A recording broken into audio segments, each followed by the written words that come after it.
Now that we've talked about how sciatica can present, it's important to understand this information so you can start to learn how your body is actually behaving. As we discussed in the previous video, symptoms can sometimes be peripheralized, meaning they show up farther from the source of the problem in the low back. This brings us to our initial goal, centralization.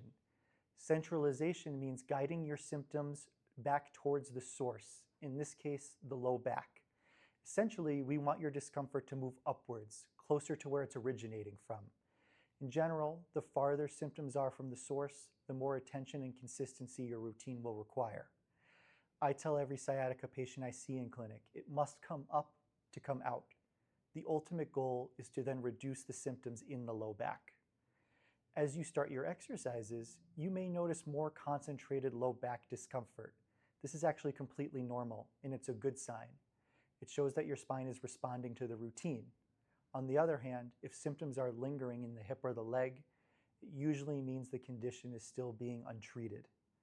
You can use this information to start understanding how your body is behaving.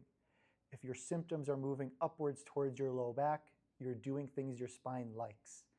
If your symptoms move back down the leg, it usually means you did something your sciatica did not like.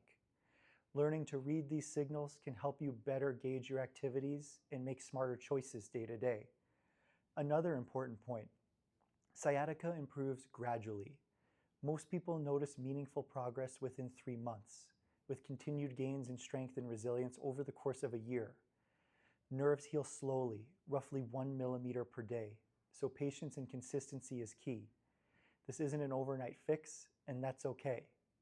I also like to compare rehab to the stock market with my patients. In general, we want to see an upward trend, but some days your symptoms may flare unexpectedly. This is completely normal. Progress is rarely linear, and occasional setbacks are just part of the rehab process.